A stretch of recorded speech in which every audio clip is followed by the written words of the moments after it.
যে মাইক বন্ধ করলে বোধহয় প্রশ্ন বন্ধ করে দেওয়া যায়। সর্বাঙ্গে ব্যথা ওষুধ দেবে কোথায়, এরকম একটা রাষ্ট্র আপনি সংস্কার করতে পারবেন না। যদি উন্নয়ন দিয়ে কোনো সরকার টিকে যেত তাহলে শেখ হাসিনার পালানোর কথা না, শেখ হাসিনা 29 সালে একটা নতুন নির্বাচনের জন্য আমাদেরকে অপেক্ষা করতে হতো। দেখেন, আজকে আমরা এখানে সংস্কারের কথা বলেছি। একটা সময় ছিল আমাদের সমাজ, আমাদের রাষ্ট্র ইসলাম ফোবিয়ায় ভুগত। এখন আমরা ইদানিং লক্ষ্য করছি, আমরা আমাদের বর্তমান সরকারকে দেখি তারা সংস্কার ফোবিয়ায় ভুগছেন। তাদের মুখে দেখবেন এখন সংস্কার শব্দটা তারা উচ্চারণ করেন না, অথচ যে 31 দফা তারা ঘোষণা করেছিলেন সেটার প্রথমেই ছিল তারা একটা সংস্কারের জন্য এই সুন্দর রাষ্ট্রটাকে তারা সামনে এগিয়ে নিয়ে যাবে। এখন কথা হচ্ছে, সংস্কারকে ভয় পাই কেন আমরা? আচ্ছা, আপনাদের কি মনে আছে যখন আমাদের একজন পলক ছিলেন, তিনি পানি পড়েছে এই কারণে নেট বন্ধ হয়ে গেছে, তার পড়ে গেছে, চাবি পড়ে গেছে, এই পড়ে যাওয়ার কারণে বন্ধ হয়ে যাওয়ার পর আমার মনে আছে আমার সাথে ক্লাস 8-9 এর ছেলেরা, শিক্ষার্থীরা স্লোগান তুলেছিল, তুমি কে আমি কে।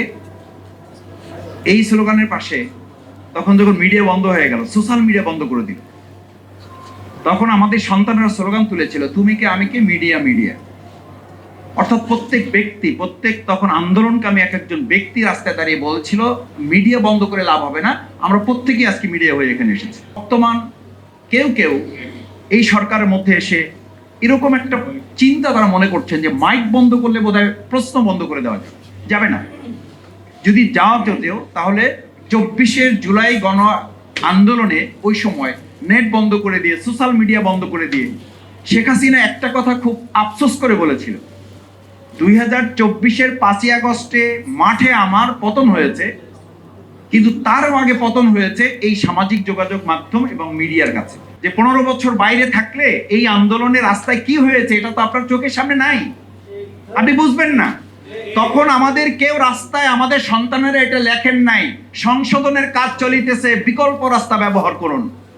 তখন আমাদের সন্তানেরা রাস্তায় ঢাকায় লিখেছিল, বাংলাদেশে বিভিন্ন রাস্তাগুলো আটকিয়ে আন্দোলনে তারা লিখেছিল, রাষ্ট্র মেরামত সংস্কারের কাজ চলিতেছে, আমাদেরকে সহযোগিতা করুন। সেই সংস্কারটা হঠাৎ হওয়া হয়ে গেল কেন? আমি আমার এলাকায় মাঝে মধ্যে যারা সোশ্যাল মিডিয়ায় কাজ করেন, আমি বললাম, ভাই আজকে রাস্তাটা উদ্বোধন করলাম, এটা ভালো করে দিলা না তো? কয়েক মাসুদ ভাই কিছু মনে করবেন না, রাস্তা হয়েছে এইটা আমাদের কাজ না, আমাদের কাজ হলো ওই রাস্তায় দুর্নীতি হয়েছে কিনা ওইটা আমাদের কাজ।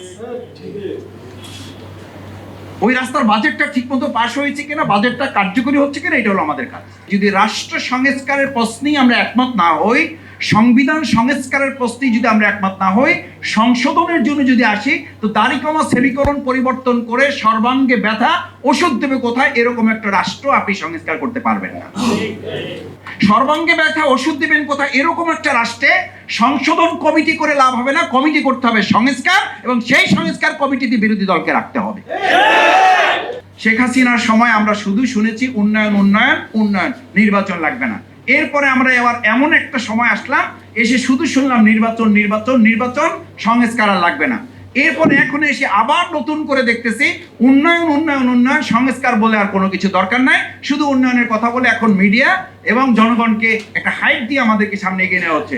যদি উন্নয়ন দিয়ে কোনো সরকার টিকে যেত তাহলে শেখ হাসিনার পালানোর কথা না, শেখ হাসিনা 29 সালে একটা নতুন নির্বাচনের জন্য আমাদেরকে অপেক্ষা করতে হতো। কিন্তু সেটা তো আমরা করি নাই, এদেশের জনগণ তো তা করে নাই। সুতরাং সম্মানিত সুধী মণ্ডলী, আসুন সংস্কারের জন্যই আমাদের যে নতুন বাংলাদেশ বিনির্মিত হয়েছিল, যে 2024 গণ আন্দোলন হয়েছিল, সেই আন্দোলনে গণমাধ্যমের একটা স্লোগান তো ছিল, তুমি কে আমি কে, মিডিয়া মিডিয়া। গোটা জাতি যখন একটা মিডিয়ায় পরিণত হয়েছিল, সেই জাতিকে মাইক বন্ধ করে প্রশ্ন আটকানো যাবে না। ইউএফটি ফার্স্টের সাথে ট্রেড করুন যে কোনো জায়গা থেকে, ক্যাম্পাসে ক্লাসের ফাঁকে, ঢাকার জ্যামে বসে কিংবা ঘরে বসে। ট্রেডিং এখন হাতের মুঠোয়, তাই ট্রেড করুন যখন খুশি, যেখানে খুশি।